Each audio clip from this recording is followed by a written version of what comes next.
Somos un grupo de estudiantes de la carrera de Psicología de la Universidad Nacional de Mar del Plata y intentamos generar contenido desde la currícula de nuestra formación. Imaginemos por un momento que nuestra mente es una inmensa casa en la que creemos vivir totalmente solos. Claro. Pero, constantemente encontramos las luces prendidas en habitaciones que juraríamos haber dejado a oscuras. O escuchamos ruidos en el sótano, puertas que se cierran solas. Tal cual, una especie de presencia invisible. Exacto, y la misión de este audio expositivo es adentrarnos en uno de los textos fundacionales que explica precisamente esa dinámica. Lo inconsciente, escrito por Sigmund Freud allá por 1915. Un texto bisagra, digamos. Sí. El objetivo de este recorrido conceptual para quienes nos escuchan es desglosar este entramado teórico, pero sin caer en simplismos. Intentando entender cómo opera realmente esa otra escena.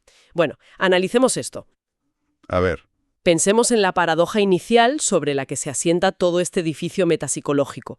¿Cómo podemos afirmar categóricamente que existe algo fuera de la consciencia, una dimensión entera, si nuestra única herramienta metodológica para conocerla es, precisamente, la consciencia?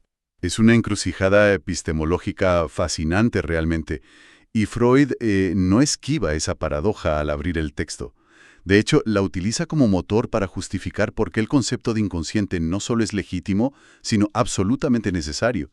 Claro, no queda otra opción. Totalmente.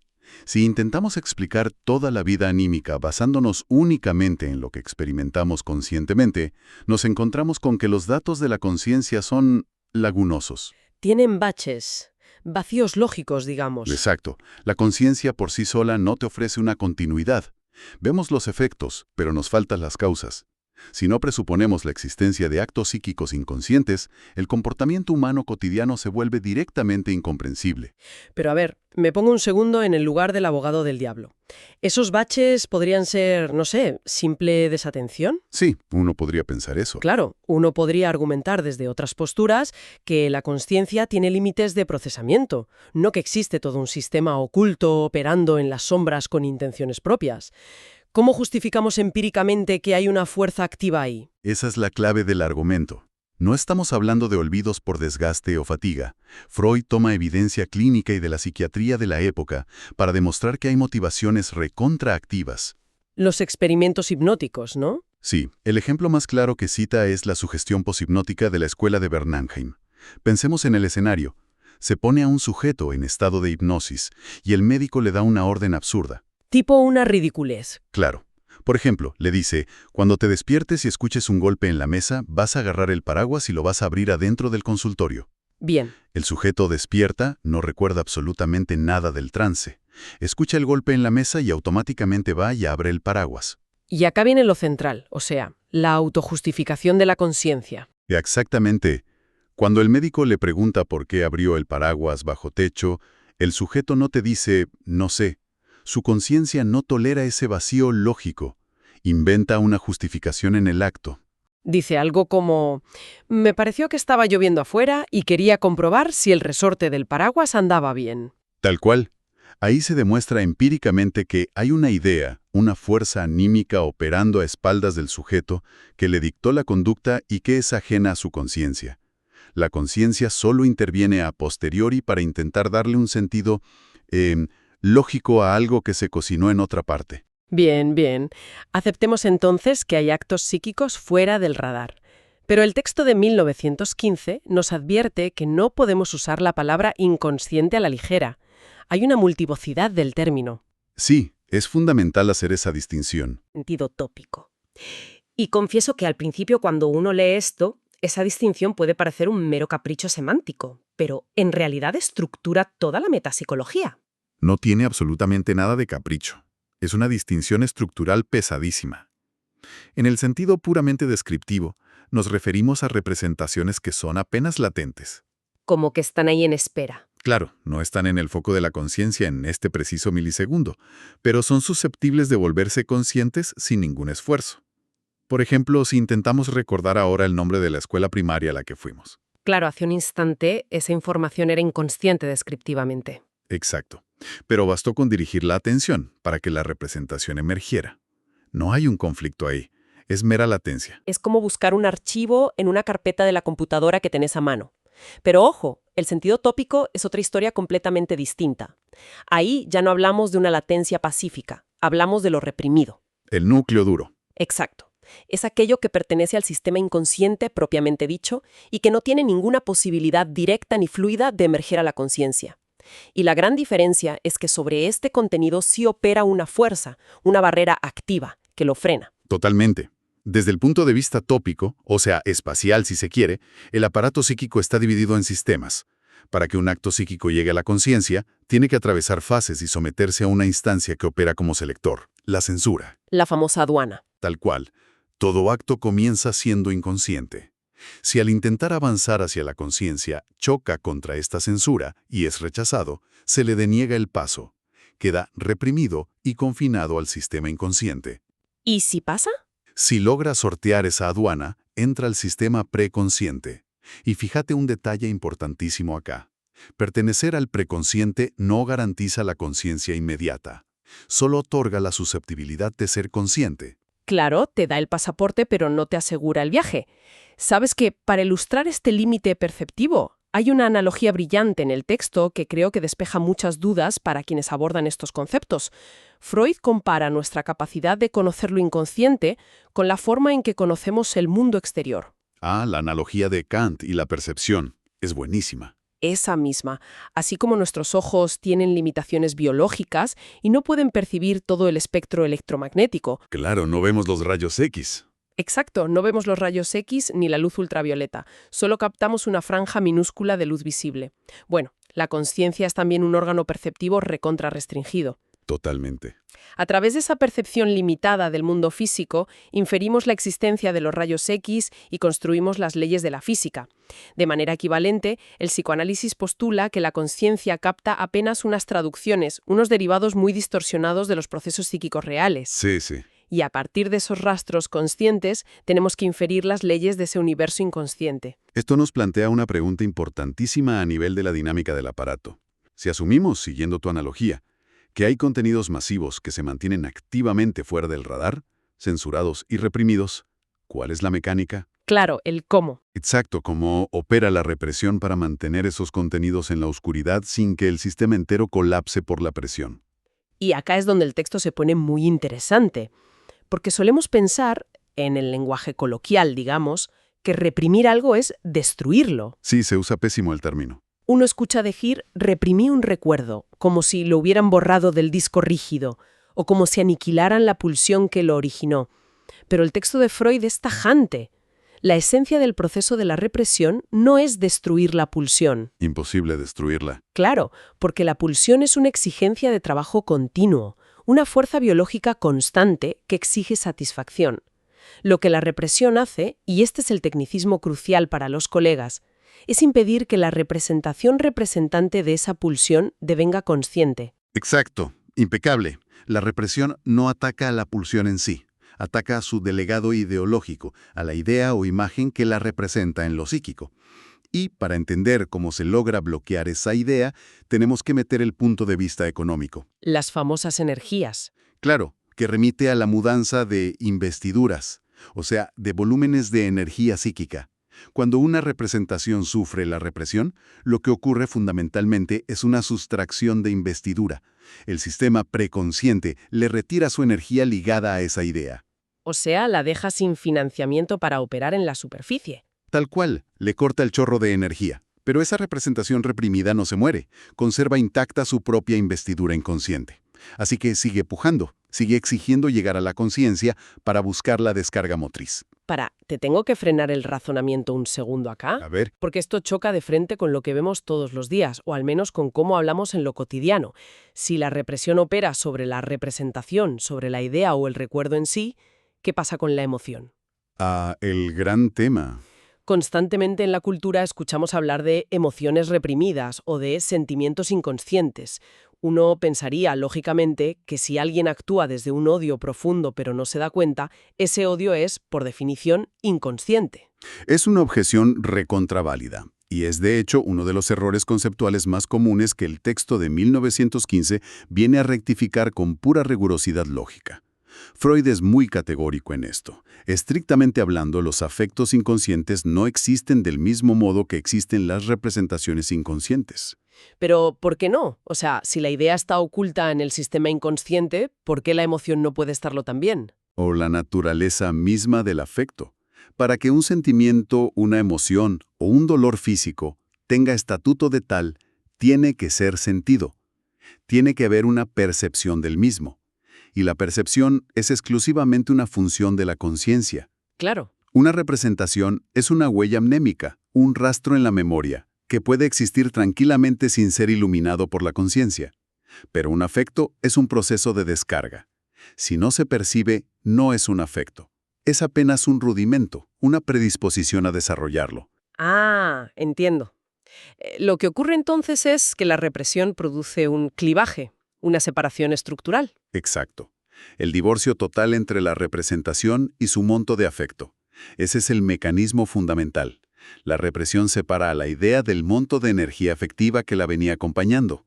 La idea queda reprimida, anclada y muda en el sistema inconsciente. Pero el afecto queda libre. Claro, el afecto queda desasido, suelto, buscando nuevos destinos de descarga desesperadamente.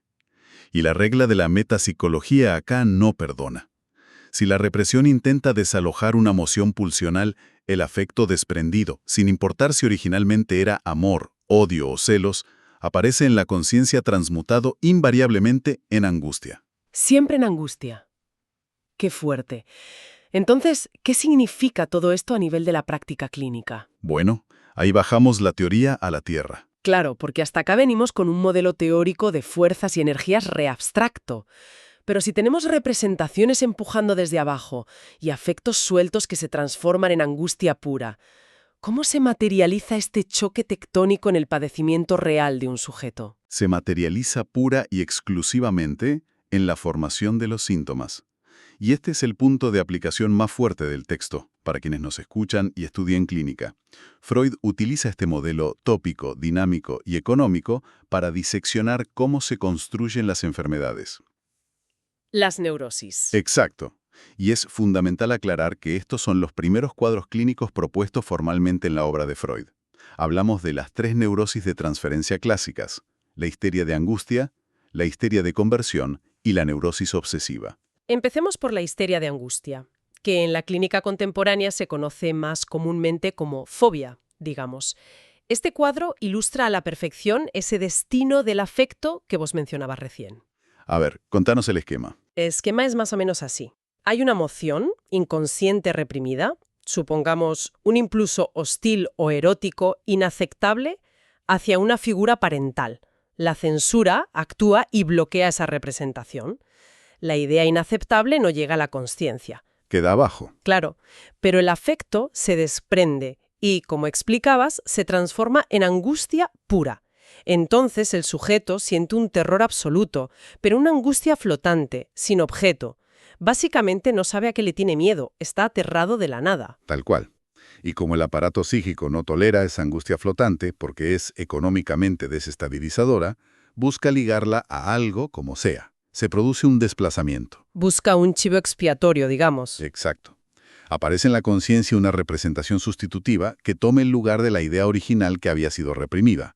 Y de repente, de la nada, el sujeto desarrolla un terror paralizante a los caballos, a los perros o a salir a una plaza. Claro, el objeto fóbico. Que, si lo pensás, esto tiene una utilidad económica brillante, porque proyecta el peligro hacia el mundo exterior. Totalmente. Para el yo del sujeto, la amenaza ya no es un deseo interno prohibido del que es imposible escapar, sino que ahora es un animal o un lugar físico en la realidad material, y de la realidad material uno sí puede huir. Es muchísimo más fácil evitar una plaza que evitar la propia pulsión. Exactamente. Pero el aparato paga un precio altísimo por esta tranquilidad ficticia. El entorno asociado a esa representación sustitutiva adquiere una hipervigilancia constante. Se construye un parapeto, un muro defensivo de evitaciones alrededor del objeto fóbico. Una cárcel invisible. Sí. Y si el sujeto se acerca a la situación temida, se produce un pequeño desprendimiento de angustia como señal, que es lo que activa la huida automática. Y aquí entra un concepto medular de la metapsicología. Todo ese sistema de precauciones, los rituales de evitación y el atrincheramiento en la fobia, metapsicológicamente hablando, es la contrainvestidura. El esfuerzo activo. Claro, es el gasto constante y agotador de energía del sistema preconsciente-consciente para asegurar que la representación original permanezca bien reprimida. ¿Sabes que para visualizar mejor la economía libidinal detrás de la contrainvestidura, siempre recurro a una analogía física que me sirve un montón? Imaginemos que estamos parados en una pileta y queremos mantener una pelota muy inflada sumergida bajo el agua. Uy, me gusta mucho esa imagen, sí. La pelota vendría a ser la representación reprimida, que naturalmente tiene una fuerza de flotación, un empuje constante hacia la superficie. Claro, que es el empuje inagotable de la pulsión. Y para mantener esa pelota oculta en el fondo de la pileta, necesitamos usar nuestros brazos y hacer una fuerza sostenida hacia abajo, segundo a segundo. Un esfuerzo bárbaro. Tal cual. Esa tensión muscular constante y agotadora de nuestros brazos vendría a ser la contrainvestidura del sistema preconsciente. Ahora, si mis brazos fallan un poco por el cansancio y la pelota se escapa de costado, saliendo a la superficie y golpeando a otra persona que está cerca en la pileta, Ah, ahí tenés la fobia. claro, tenemos el mecanismo de la fobia. El conflicto interno no se pudo contener, se desplazó y ahora le tengo miedo a algo externo. Muy claro. Pero, ¿qué sucede si en lugar de que la pelota se te escape hacia un costado, la presión misma de hacer tanta fuerza ininterrumpida te produce un calambre severo, al punto de que el brazo se te paraliza por completo? Ah, bueno, ahí entramos de lleno en el terreno de la histeria de conversión. Exactamente. En la histeria de conversión, la dinámica toma otro rumbo. El monto de afecto desprendido no se convierte en angustia flotante ni se liga a un objeto externo como en la fobia. Sufre una transposición directa hacia lo somático, hacia la inervación corporal. Se va al cuerpo. Sí, se convierte en un síntoma físico que no tiene ninguna justificación neurológica u orgánica, como una parálisis en un brazo, una ceguera histérica o un mutismo. En este cuadro, el síntoma corporal mismo actúa como la contrainvestidura. Es una formación que está sobreinvestida. Porque aglutina dos cosas. Claro, condensa dos fuerzas contrarias. La exigencia pulsional inconsciente que busca manifestarse a toda costa y el esfuerzo represivo del preconsciente que utiliza esa misma parálisis para taponar el conflicto. Es como si el campo de batalla fuera el propio tejido del cuerpo. Literal. Y el tercer escenario, la neurosis obsesiva, plantea una arquitectura defensiva todavía más enredada que las anteriores. Si seguimos con la metáfora de la pileta y el cansancio, acá el sujeto, en lugar de acalambrarse el brazo, desarrollaría un ritual mental. A ver, Por ejemplo, contar hasta 100 solo usando números primos y apretar la pelota 3 veces por minuto bajo el agua, creyendo mágicamente que si no cumple esa secuencia milimétrica, algo terrible va a pasar en el mundo y la pelota saldrá volando. ese es el concepto fundamental de formación reactiva. En la neurosis obsesiva, la contrainvestidura no es un síntoma somático, sino que se organiza alterando el carácter mismo del sujeto. Le cambia la personalidad, digamos. Claro, el sistema preconsciente inviste actitudes, escrúpulos y valores morales que son exactamente lo opuesto a la emoción reprimida subyacente. Por ejemplo, si lo reprimido es un impulso sádico y destructivo enorme, la formación reactiva en la conciencia va a ser una piedad exagerada, una pulcritud extrema y un miedo paralizante a lastimar al otro. O sea, se gasta una cantidad de energía brutal en sostener este dique de bondad pura para contener el sadismo inconsciente. Totalmente. Y la tragedia del obsesivo es que, paradójicamente, lo reprimido siempre encuentra fisuras para irrumpir bajo el disfraz de esos mismos rituales y pensamientos compulsivos. Claro, termina torturando al otro o a sí mismo a través de sus intentos de ser bueno.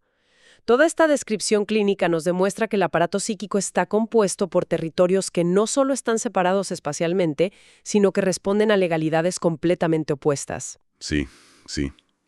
Si conectamos esto con el panorama general de la teoría, para que una fobia o una obsesión se estructuren de esta manera, necesitamos desentrañar las propiedades de estos dos grandes sistemas. El texto es una joya epistemológica de este sentido, ¿Es brillante? porque define al sistema inconsciente casi como un universo alienígena, con leyes que desafían por completo nuestro sentido común racional. Revisemos un poco esas propiedades para quienes escuchan. El núcleo del sistema inconsciente está habitado por las agencias representantes de pulsión. Sí, Son mociones de deseo puro que no conocen otra meta que no sea la descarga inmediata y la satisfacción. Y en este territorio rige de manera absoluta el proceso psíquico primario. La energía acá es totalmente libre, es hipermóvil. Esa movilidad descontrolada de la energía explica por qué la mente puede producir síntomas o sueños tan extraños e inconexos. Se manifiestan dos mecanismos nucleares, el desplazamiento y la condensación. Que se ven re claro en los sueños. Exacto. Una representación inconsciente puede cederle toda su cuota de energía a otra representación que lógicamente no tiene nada que ver, solo por una asociación superficial.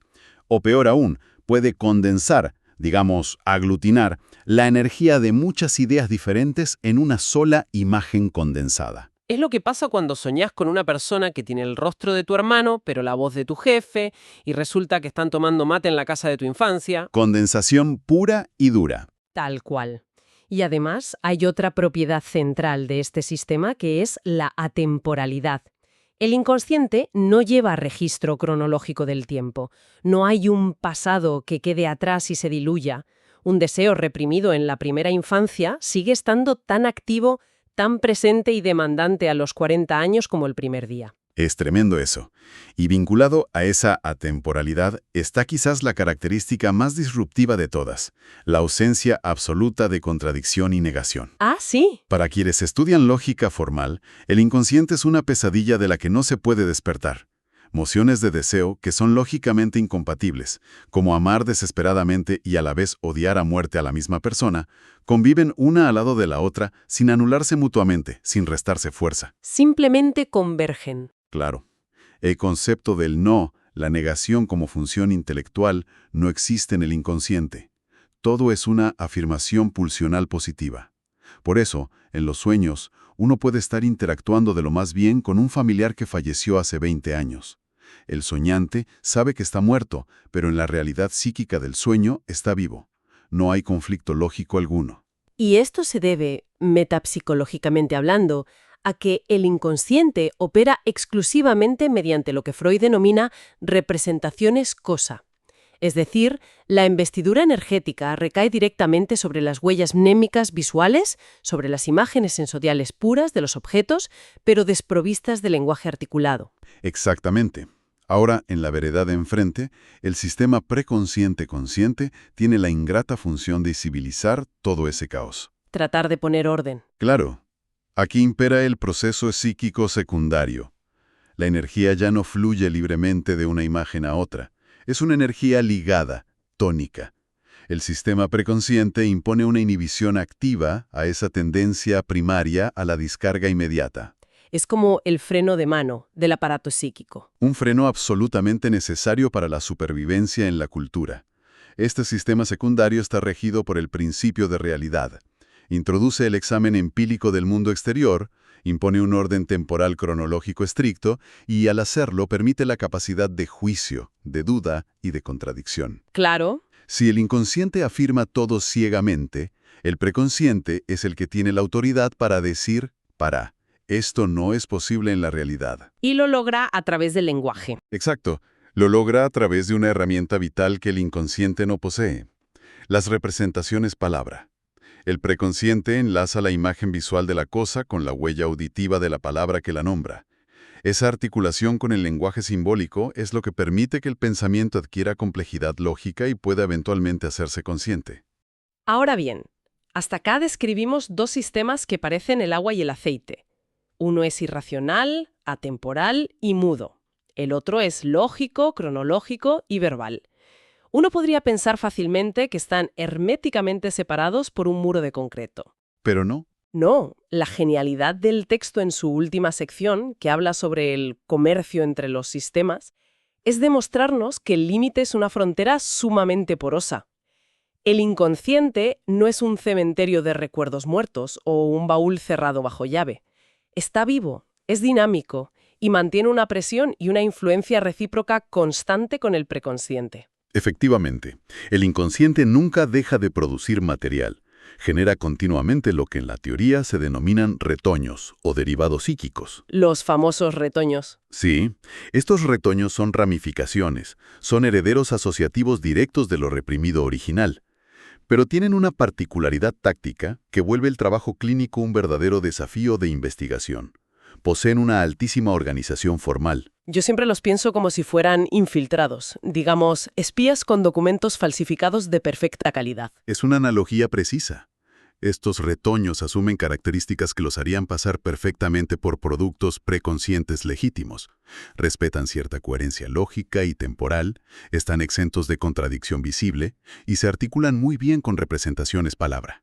A simple vista, nadie sospecharía de ellos. Nadie, pero en su origen, en su raíz más profunda, siguen anclados a la emoción reprimida e inconsciente. Llevan contrabando pulsional puro. Y por lo tanto, a pesar de su disfraz intelectual o hiperracional, siguen siendo insusceptibles de devenir conscientes de manera libre sin chocar con la censura. Y acá es donde el esquema de la censura, ese que mencionamos al principio, se vuelve mucho más sofisticado, porque Freud introduce la idea de una doble censura. No hay una sola barrera en la mente. No, son dos filtros. Claro. Hay una primera frontera, una censura situada entre el sistema inconsciente y el preconsciente, que ataja los contenidos pulsionales más crudos y evidentes. Pero luego el aparato debe establecer una segunda aduana, ubicada entre el preconsciente y la conciencia misma. Fundamental esa segunda censura. Sí, porque está diseñada específicamente para perfilar e interceptar a estos retoños altamente organizados que lograron burlar el primer control gracias a su disfraz, pero que amenazan con irrumpir en la conciencia trayendo afecto reprimido. Es un sistema de seguridad en capas, literal. Todo paso de un nivel de organización psíquica a otro superior requiere sortear una instancia de censura. Y los retoños que finalmente logran atravesar y manifestarse en la conciencia solo lo hacen distorsionándose al extremo, convirtiéndose en formaciones de compromiso. Como los actos fallidos o los síntomas. Exacto. Actos fallidos, síntomas o fantasías. Y ojo, este comercio de fronteras tiene otra dirección que solemos obviar. Pensamos siempre en lo inconsciente empujando hacia arriba, intentando salir. Pero el texto nos advierte sobre el fenómeno estructural de la atracción. Claro, el magnetismo que ejerce el fondo. Así es. Muchas veces observamos en la clínica que ciertas ideas nuevas en el preconsciente, pensamientos que no deberían tener ningún problema lógico o moral para hacerse conscientes, sufren una resistencia brutal y se hunden en el olvido de la nada. ¿Y por qué pasa eso? Esto ocurre porque el núcleo inconsciente reprimido no solo puja hacia la superficie, sino que tira hacia abajo. Si una representación del preconsciente resuena, hace un puente asociativo accidental con una huella que ya estaba reprimida históricamente en el inconsciente, esta última ejerce una fuerza de atracción. La captura magnéticamente y no la deja emerger. Fascinante. Sí, la represión entonces no es solo un empuje activo desde arriba de la conciencia, es también una succión tremenda desde las profundidades del inconsciente. Es una coreografía de fuerzas simultáneas realmente impresionante. Bueno, para ir sintetizando el espesor analítico de este recorrido para quienes nos escuchan, creo que sumergirse en la complejidad económica y tópica de lo inconsciente nos obliga definitivamente de cualquier visión ingenua sobre el control de nuestra propia mente. Totalmente. O sea, nos baja de un ondazo del pedestal cartesiano de la racionalidad pura. Nos demuestra empíricamente que el aparato psíquico es en esencia un campo de batalla constante. La conciencia, que solemos pensar egocéntricamente como el núcleo rector, el CEO iluminado de nuestra personalidad, es desenmascarada como lo que realmente es. Apenas un órgano perceptivo de superficie, sumamente frágil y limitado. Sí, un títere de fuerzas mayores a veces. Claro, que es constantemente bombardeado, engañado y sostenido por los retoños de un inconsciente atemporal que jamás cesa en su exigencia ciega de satisfacción. Cambia para siempre el paradigma ontológico del ser humano, moderno, digamos. Y me gustaría, retomando todo este modelo económico de fuerzas que venimos charlando, dejar planteada una última interrogante. Casi una provocación analítica para los colegas que vienen siguiendo la lógica de la contrainvestidura. A ver. Si aceptamos rigurosamente lo que Freud postula acá, que la represión no es un archivo estático y muerto en el pasado, sino un proceso dinámico e ininterrumpido que exige un gasto enorme y constante de nuestra energía vital para mantener las defensas en pie, cabe preguntarse seriamente una cosa. Te escuchamos. ¿Cuánta de nuestra fatiga mental diaria? ¿Cuánto de ese agotamiento crónico que a veces no tiene ninguna explicación física? O, peor aún, ¿cuánta de nuestra rigidez de carácter, nuestros fanatismos, Y nuestra intolerancia frente a los demás no es más que el silencioso e invisible costo económico que estamos pagando para mantener a raya el asedio de nuestro propio inconsciente. Una perspectiva existencial implacable para seguir desmenuzando en la clínica. Impecable recorrido conceptual. Nos vemos la próxima resonancia cognitiva, colegas. Chao.